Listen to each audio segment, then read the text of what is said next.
Welcome back. आप देख रहे हैं अपना फाइनेंस मिनिस्टर और शो का वो पड़ाव जहां पर दर्शकों के सवालों के जवाब हम देते हैं। मेरे साथ बेहद खास मेहमान जुड़ गए हैं। गौतम कालिया, शेर खान भाई पीएनबी पारेपास से और Nisreen Mamaji, CEO founder Money Works financial services.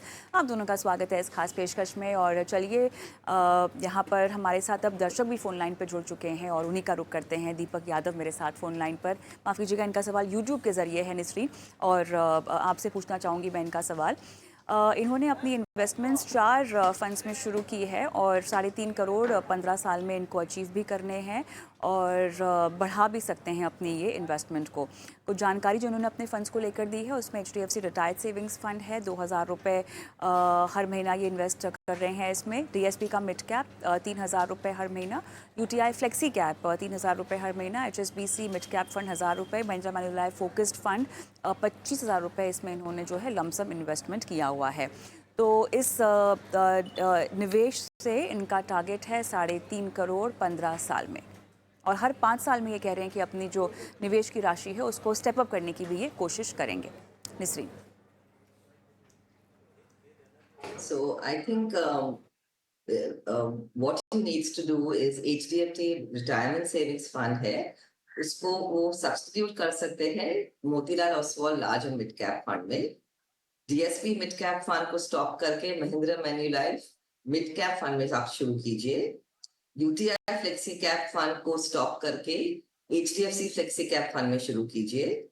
HSBC mid cap fund आप कंटिन्यू कीजिए और महिंद्रा मैन्युलाइफ फोकस फंड जो है 25,000 लमसम वो आप कंटिन्यू कर दीजिए। उसमें no change will be suggested.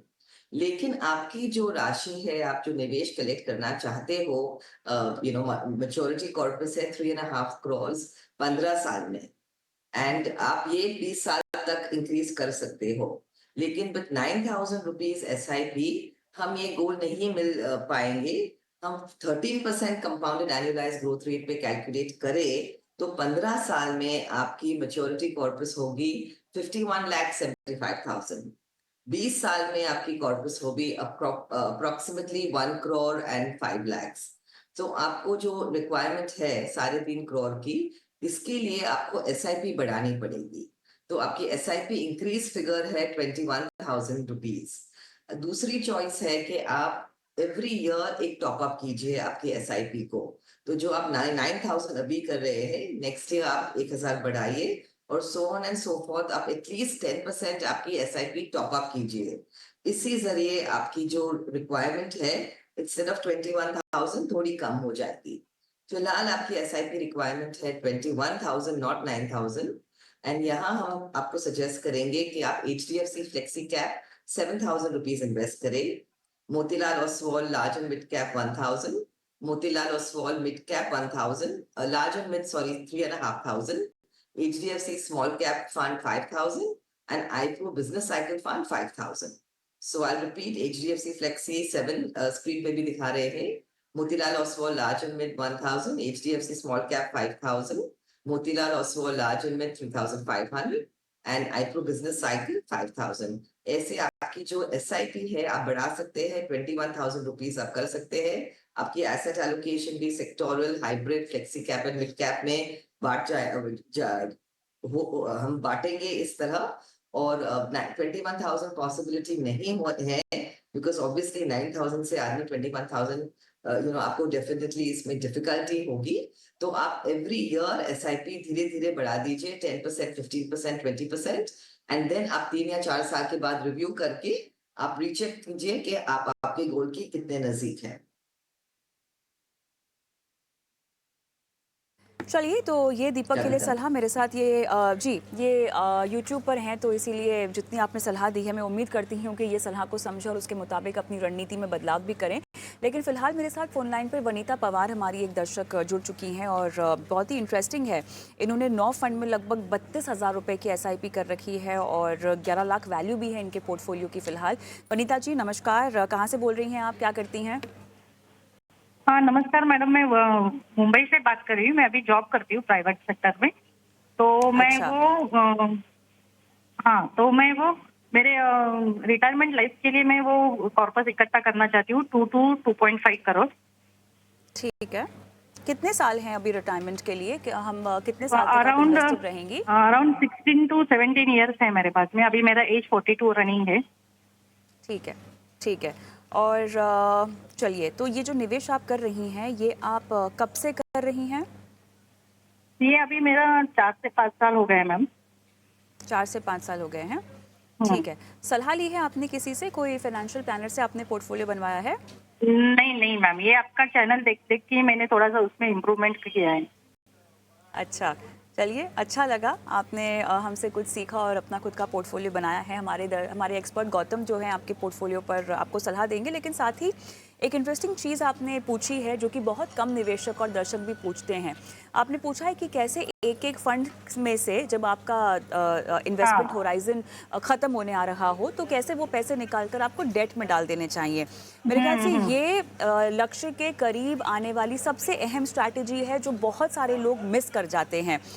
तो मैं आपका धन्यवाद देना चाहती हूँ कि आप ये सवाल हमसे पूछ रही हैं, क्योंकि लक्ष्य तय तो लोग कर लेते हैं, लेकिन जब उसको अचीव करने की बारी आती है या जब उसके नज़दीक आ रहे होते हैं तो स्ट्रैटेजी मिस हो जाती है। तो मेरे ख्याल से मैं चाहती हूँ कि गौतम, जो कि आपके सवाल का भी जवाब देंगे, गौतम, वनीता को सबसे पहले हम इसी स्ट्रैटेजी पे सवाल देते हैं, जवाब देते हैं, और वनीता के ज़रिए वो तमाम दर्शक भी जिनको हम समझा पाएँ कि जैसे आपके गोल्स नज़दीक आएँ वैसे वैसे बहुत ज़रूरी है कि आप कुछ पैसा निकाल कर डेट में या किसी भी तरह के फिक्स्ड इनकम में, जहाँ पर आपको मेंटली पीस हो कि आपका पैसा सुरक्षित है, आपकी कमाई सुरक्षित है, वहाँ आपको पैसे डाल देने चाहिए, जो थोड़ा सा टैक्स एफिशिएंट इंस्ट्रूमेंट भी हो। बताइए गौतम। जी, तो वनीता जी, बहुत ही अच्छा उम्दा क्वेश्चन है आपका। आपकी जो 32,000 की जो सिप है, वो आप अगर जारी रखेंगे 15 साल के लिए और 12% के हिसाब से अगर हम उसका ग्रोथ देखें, तो आपका 2 करोड़ 20 लाख के आसपास बन जाएगा पैसा। तो मूल्य काफ़ी बड़ी है। अगर आप अपनी जेब से कुछ 50 लाख डालेंगे 15 साल में, 50-60 लाख, वो जाके ये 2 करोड़ 20 लाख के आसपास बन जाएगा। तो आपने जो सवाल पूछा तब कि 15 साल के बाद आप जब निकालेंगे ये मूल्य और डेट फंड में डालेंगे, तो आपको long term capital gains tax तो लगेगा ही और आपको गेन्स पे लगेगा। तो आज की डेट में तो वो टैक्स के बारे में समझाने से पहले मैं ज़रा आपको एक स्कीम का आपको बोल देता हूँ। आपकी जो पोर्टफोलियो है काफ़ी हद तक ठीक है, क्योंकि आपने ये शो देख के बनाई है तो स्कीम्स काफ़ी ज़्यादा ठीक है। एक स्कीम बस क्वांट मिड कैप में मैं बोलूँगा कि आप वो मिड कैप स्कीम मेरे की में शिफ्ट कर दीजिए, मेरे एसेट मिड कैप फंड में, वो 4,000 जो आपका सिप का मूल्य जा रहा है। अब मैं आपके टैक्स के बारे में बताता हूँ कि टैक्स आपको भरना पड़ेगा लॉन्ग टर्म कैपिटल गेन्स जो 10% प्लस प्लस होता है, जो 11.22 के आसपास आएगा आज की डेट में, और आपको आज की डेट में वो टैक्स रिजीम लागू होगा। और जो आपका 1 लाख तक को आपको छूट है, तो 1 लाख का गेन के ऊपर जो भी गेन रहेगा, वो गेन पे आपको 10-11% आप समझ लीजिए आपको टैक्स लगेगा। तो अगर आपका 1 करोड़ का गेन है, तो 1 लाख आप हटा देंगे, 99 लाख पे टैक्स लगेगा, तो आप समझिए कुछ 10 लाख के आसपास आपको टैक्स लगेगा। तो ये टैक्स को कम करने के लिए 2-3 तरीके हैं। एक तो जब आप निकालेंगे पैसा तो एक साथ में मत निकालिए, आप हर साल थोड़ा-थोड़ा निकाल सकते हैं। इसको हम बोलते हैं टैक्स हार्वेस्टिंग। क्योंकि आपको 1 लाख का गेन का फायदा हर साल मिलता है, तो आप 1 लाख गेन तक आप निकाल सकते हैं हर साल। ये आप बस ध्यान में रखना, एग्जिट लोड के बाद निकाल लिए, जिससे आपको बिना बात पे एग्जिट लोड ना लग जाए स्कीम में। तो अगर आपने निवेश किया है, आपने मानिए 5 लाख निवेश किए 1 साल में और 2 साल के बाद वो 8 लाख हो गया है, तो 8 लाख में से आप अगर 2 लाख निकालें तो 1 लाख आपका प्रिंसिपल होगा, और 1 लाख अगर आपका गेन हुआ 1 लाख से कम, तो उस पे आपको टैक्स देने की जरूरत नहीं पड़ेगी। इसको हम बोलते हैं टैक्स हार्वेस्टिंग। तो ये पैसा जो आपने निकाला, ये वापस म्यूचुअल फंड में ही डालिए, सिप के तौर पे थोड़ा सिप बढ़ा दीजिए। इससे क्या होगा कि आपको वो जो 1 लाख की छूट मिल रही है हर साल, वो छूट का आप फायदा उठा सकते हैं और अपना टैक्स कम कर सकते हैं जब आप 15 साल के बाद पूरा पैसा निकालने की सोचेंगे। तो ये होगी एक टैक्स हार्वेस्टिंग का तरीका। दूसरा तरीका हो गया, आप ये जो मूल्य है, आप अगर शादीशुदा है तो आप अपने हस्बैंड के साथ ये निवेश कर सकते हैं, तो उनके अकाउंट में भी 1 लाख की छूट मिलती है, आपको भी 1 लाख की छूट मिलती है। ये हो गया दूसरा तरीका जहां पे आप थोड़ा सा टैक्स और बचा सकते हैं। अब आई बात तीसरे तरीके की, जो आप सोच रहे हैं कि आप 15 साल के लिए निवेश करेंगे और फिर एक दिन आप पूरा मूल्य निकाल के पूरा डेट में डाल देंगे उससे अच्छा मैं ये बोलूंगा कि आप SWP 12-13 साल में ही शुरू कर दें और थोड़े थोड़े फंड्स को धीरे धीरे शिफ्ट करें हाइब्रिड फंड में। थोड़ा म्यूचुअल इक्विटी और डेट का कॉम्बिनेशन रखें। अगर आपको बिल्कुल ही रिस्क नहीं लेना, फिर आपका स्ट्रेटेजी अच्छा है कि आप पूरा डेट में डालें, मगर वो भी धीरे धीरे करें जिससे आपको सारा टैक्स का बर्डन एक ही साल में ना लेना पड़े। और मार्केट के कंडीशन के हिसाब से करना चाहिए। तो थोड़ा वहां पे क्या होता है, हम ट्रांजिशन बोलते हैं उसको कि आपका जो 2 करोड़ का मूल्य बन गया है मानिए 13वें-14 साल में, वहां तक पहुंचने से पहले ही हम धीरे धीरे उसमें डेट ऐड करते रहेंगे और इक्विटी कम करते रहेंगे।